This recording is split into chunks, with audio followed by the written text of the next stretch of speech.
नमस्ते सबैजनालाई। हाम्रो लेक्चर नम्बर 3 है, लेक्चर नम्बर 3 पनि आएको छ भोलुमेट्रिक एनालाइसिसको। यसमा अब हामीले अघिल्लो लेक्चरमा कन्सन्ट्रेसन टर्मको बारेमा पढ्यौँ भने यो लेक्चरमा चाहिँ हामी के पढ्दैछौँ त, के टाइट्रेसनको बारेमा हामी डेफिनेसनहरू हेर्छौँ र अर्को कुरा के गर्छौँ त हामीले यो स्ट्यान्डर्ड सोलुसनहरूको बारेमा हेर्छौँ है त। सुरुमा स्ट्यान्डर्ड सोलुसन बुझ्नुभन्दा अगाडि हामीले स्ट्यान्डर्ड सब्सटेन्सको बारेमा बुझ्नुपर्छ है। स्ट्यान्डर्ड सब्सटेन्स भनेको कस्तो सब्सटेन्स छ जसको हामीलाई मास चाहिँ थाहा छ है, मासहरू थाहा भएको, जसको चाहिँ मासहरू नोन छ हामीलाई है, थाहा छ, इक्विभ्यालेन्ट वेटहरू पनि हामीलाई थाहा छ। त्यस्तो टाइपको सब्सटेन्सले चाहिँ हामीले के भनिन्छ, स्ट्यान्डर्ड सब्सटेन्स भनिन्छ। अब स्ट्यान्डर्ड सब्सटेन्स जुन हुन्छ नि दुई किसिमको हुन्छ कि है, जुन स्ट्यान्डर्ड सब्सटेन्स हुन्छ त्यो दुई किसिमको हुन्छ। एउटा हुन्छ प्राइमरी, अर्को हुन्छ सेकेन्डरी। ठिक छ, सुरुमा प्राइमरीको बारेमा बुझौँ है त।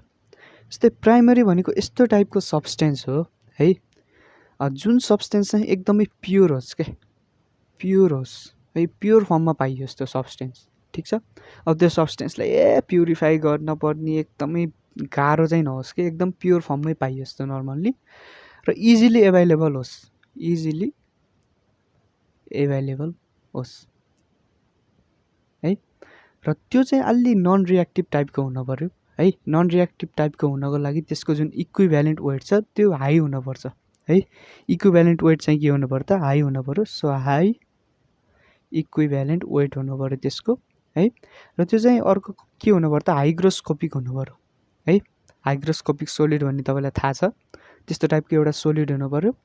र अर्को कुरा यसको मेन इम्पोर्टेन्स के हुन्छ भने, यदि यो प्राइमरी सब्सटेन्स छ, प्राइमरी स्ट्यान्डर्ड सब्सटेन्स, त्यसलाई हामीले युज गरेर चाहिँ कुनै पनि सोलुसन यदि बनाइन्छ भने त्यो सोलुसन बनाउँदाखेरि यसलाई डाइरेक्टली वेट गरेर चाहिँ हामीले सोलुसन बनाउन मिलोस् कि है।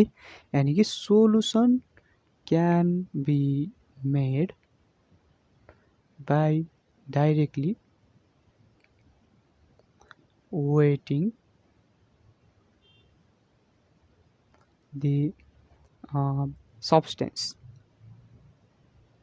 यो जुन सब्सटेन्स छ यो सब्सटेन्सलाई मैले डाइरेक्टली वेट गर्छु, यानि कि मलाई लेट्स सपोज मोल पर लिटर यानि कि 1 मोलारिटी भएको चाहिँ मलाई सोलुसन बनाउनु छ। सो त्यसको 1 मोल यानि कि मोलर मास कति हुन्छ त्यसलाई मैले डाइरेक्टली वेट गर्ने, र 1 लिटर सोलुसन अथवा 1 लिटर सोलुसन चाहिँ मैले डाइरेक्टली त्यसको बनाउन सक्छु डाइरेक्टली वेट गरेर, किनभने त्यसमा कुनै पनि इम्प्युरिटी छैन। अब इम्प्युरिटी हटाएर सटाएर वेट गर्ने, इन्डाइरेक्टली वेट गर्नु मलाई परेन है। मैले डाइरेक्टली वेट गरेर चाहिँ के गर्न सक्छु त, सोलुसन बनाउन सक्छु यस्तो प्राइमरी सब्सटेन्सको। तर सेकेन्डरी सब्सटेन्स भनेको यस्तो टाइपको सब्सटेन्स जसले यो कुनै पनि क्राइटेरिया पुरा नगरोस् के है। यसको बारेमा म लेखिनँ, यहीँबाट म बुझाइन्छु। जस्तै त्यो प्योर नहोस्, यानि कि नन प्योर होस् है। अब एभाइलेबल पनि सजिलै एभाइलेबल हुन सक्दैन है। अनि त्यसको इक्विभ्यालेन्ट वेट पनि चाहिँ के होस् त, अलिक कम होस् होइन। त्यस्तो टाइपको सब्सटेन्सलाई चाहिँ हामीले के भन्ने त, सेकेन्डरी सब्सटेन्स भन्ने, सेकेन्डरी स्ट्यान्डर्ड सब्सटेन्स भन्ने। र त्यसको सोलुसन डाइरेक्टली वेट गरेर मेजरै गर्न सकिन्न, किनभने त्यसमा इम्प्युरिटीहरू छ है। जस्तै मलाई चाहिँ अब एउटा सल्ट सोलुसन चाहिएको छ मलाई। अब त्यो सल्ट सोलुसनमा चाहिँ सल्ट चाहिँ इम्प्योर छ है। सल्ट सोलुसन मलाई कति चाहियो अरे त, 10 ग्राम पर लिटर चाहियो अरे, लेट्स सपोज होइन। सो 10 ग्राम पर लिटर चाहिन्छ मलाई सल्ट सोलुसन चाहिँ। सो सल्ट सोलुसन 10 ग्राम पर लिटर चाहिएकोमा मलाई 10 ग्राम चाहिँ के चाहियो त, सोडियम क्लोराइड चाहियो। तर यो सोडियम क्लोराइड इम्प्योर छ भने त ठ्याक्कै 10 ग्राम त मलाई पाउन्न है। त्यसमा बालुवा मिसिन्छ मानौँ, 1-2 ग्राम बालुवा पनि हुनसक्छ त्यसमा। त्यस्तो भयो भने मैले ठ्याक्कै एक्ज्याक्टली चाहिँ सोलुसन बनाउन सक्दिनँ। सो त्यस्तो सोलुसन बनाउन नसक्ने हुनाले चाहिँ यसबाट चाहिँ जुन सोलुसन हुन्छ त्यसलाई डाइरेक्टली वेट गरेर मेजर गर्न सकिँदैन अथवा बनाउन सकिँदैन भनेर बुझ्नु। ठिक छ हो, यो चाहिँ भयो हाम्रो सब्सटेन्सको बारेमा। अब यो सब्सटेन्सले बनाएको सोलुसनको बारेमा पनि हेरौँ है त। यस्तै सोलुसन जुन छ नि, एउटा स्ट्यान्डर्ड सोलुसन हेरौँ। स्ट्यान्डर्ड सोलुसन, स्ट्यान्डर्ड सोलुसन भनेको यस्तो टाइपको सोलुसन हो जसको चाहिँ कन्सन्ट्रेसन हामीलाई थाहा हुन्छ। यानि कि यसको कन्सन्ट्रेसन यति मोलारिटी छ, यति नर्मालिटी छ, सबै कुरा हामीलाई यदि थाहा छ भने त्यसलाई चाहिँ हामीले के भनिन्छौँ त स्ट्यान्डर्ड सोलुसन भन्छौँ। यसको के हुन्छ त कन्सन्ट्रेसन जुन हुन्छ कन्सन्ट्रेसन नन हुन्छ, यानि कि थाहा हुन्छ हामीलाई है। सो यो पनि दुई किसिमको हुन्छ अभियसली, जसरी सब्सटेन्स दुई किसिमको थियो यो पनि दुई किसिमकै हुन्छ र एउटा किसिम हो प्राइमरी, अर्को किसिम हो सेकेन्डरी। सो प्राइमरी भनेको कस्तो हो त? प्राइमरी भनेको कस्तो भने प्राइमरी सब्सटेन्सले बनेको होस्, यानि कि प्राइमरी सोलुसन चाहिँ केले बनेको हुन्छ त बाई प्राइमरी स्ट्यान्डर्ड सब्सटेन्सले बनेको हुन्छ यो चाहिँ। तर सेकेन्डरी चाहिँ कस्तो हुन्छ त? यो सेकेन्डरी स्ट्यान्डर्ड सब्सटेन्सले बनेको हुन्छ, सेकेन्डरी स्ट्यान्डर्ड सब्सटेन्सले बनेको हुन्छ यो है। र प्राइमरी र सेकेन्डरीको अर्को के डिफ्रेन्स हुन्छ भने यसलाई हामीले डाइरेक्टली सोल्युटलाई चाहिँ हामीले डाइरेक्टली वेट यानि कि डाइरेक्टली त्यसको वेट मेजर गरेर यो सोलुसन बनाउन सकिन्छ। तर यो सोलुसन बनाउँदाखेरि चाहिँ के हुन्छ त हामीले के गरिन्छ त डाइरेक्टली चाहिँ नाप्न चाहिँ सकिँदैन, यानि कि यसमा इम्प्युरिटी हुन्छ यो सेकेन्डरी स्ट्यान्डर्ड सब्सटेन्समा।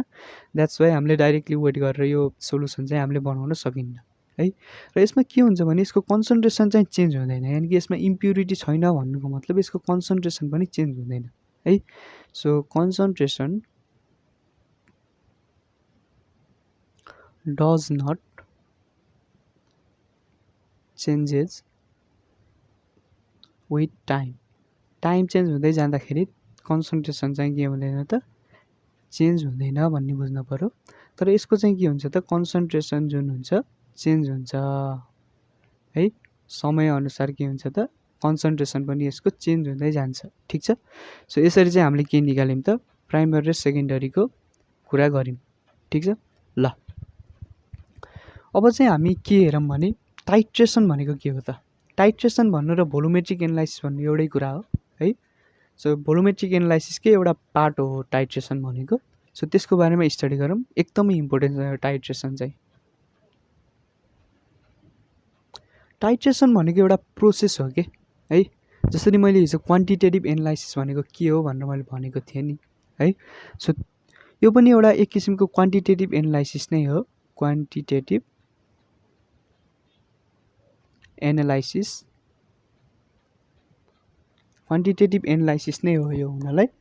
यसमा के गरिन्छ भने कुनै पनि अननोन सब्सटेन्स अथवा अननोन जुन सोलुसन छ, अननोन सोलुसनको चाहिँ हामीले के निकालिन्छ त कन्सन्ट्रेसन निकालिन्छ, ठिक छ। जस्तै एउटा सोलुसन दिन्छ त्यसको कन्सन्ट्रेसन हामीलाई थाहा छैन भने यो टाइट्रेसन भन्ने जुन ल्याब टेक्निक छ यो युज गरेर चाहिँ हामीले के निकाल्न सकिन्छ त त्यसको कन्सन्ट्रेसन निकाल्न सकिन्छ। सो यसलाई के लेख्न मिल्छ भने process of finding unknown concentration of a solution है। अननोन कन्सन्ट्रेसन थाहा पाउने एउटा प्रोसेस हो है। के गरेर त भन्दाखेरि बाई रियाक्टिङ इट विथ अथवा ट्रिटिङ विथ इट विथ भनेर पनि हामीले लेख्न सकिन्छ। यसलाई चाहिँ केसँग रियाक्ट गराउने त एउटा नन स्ट्यान्डर्ड सोलुसनसँग रियाक्ट गराउने, ठिक छ, विथ नन स्ट्यान्डर्ड सोलुसन। अब स्ट्यान्डर्ड सोलुसनको हामीलाई कन्सन्ट्रेसन थाहा हुन्छ, त्योसँग हामीलाई यसले के गर्ने त रियाक्ट गराइदिने, ठिक छ। इन अ फिक्स भोल्युम, एउटा फिक्स भोल्युमसँग चाहिँ के गराइदिने त रियाक्ट गराइदिने। तर यो रियाक्ट गराउँदाखेरि के गर्ने भने हामीले एउटा थर्ड केमिकल रिएजेन्ट पनि युज गरिन्छ कि है। सो के गर्ने त in the presence of third chemical reagent. ल यो चाहिँ हाम्रो टाइट्रेसन हो। अब यो टाइट्रेसन पनि टाइट्रेसन बुझ्नुभन्दा अगाडि यसको केही टर्महरू बुझ्नुपर्छ कि है। मैले डेफिनेसन त लेखेँ तर तपाईँले बुझ्नुभयो जस्तो चाहिँ मलाई लाग्दैन है, किनभने यत्तिकै डेफिनेसन हेरेर बुझिन्न, यसलाई एउटा इक्जाम्पलबाट नै हामीले हेर्नुपर्छ र त्यो इक्जाम्पल हेरेर चाहिँ हामीले के गर्न सक्छौँ त त्यसको बेसिक टर्महरू पनि हामीले बुझ्न सक्छौँ है। र त्यसपछि अरू केही कुराहरू चाहिँ हामीले बुझ्न सक्छौँ त यसको टाइप्सहरू पनि बुझ्न सक्छौँ र यसको एक्ज्याक्ट मिनिङ चाहिँ के हो त्यो कुरा हेरेर हामीले बुझ्न सक्छौँ। सो त्यसको एक्ज्याक्ट मिनिङ त्यो सबै कुराहरू चाहिँ म भोलिको लेक्चरमा भन्छु है। आज चाहिँ मलाई त्यति टाइम नभएर अलि सानो भिडियो चाहिँ मैले आज बनाएको छु। सो भोलि चाहिँ के गर्छु त म यस टाइट्रेसनको टाइप्सहरू, यसमा युज हुने टर्महरू र यसको एक्ज्याक्ट मिनिङ चाहिँ के हो त है, भोलिको भिडियोमा म एउटा इक्जाम्पल सहित नै तपाईँलाई बताउँछु है त। ल, धन्यवाद।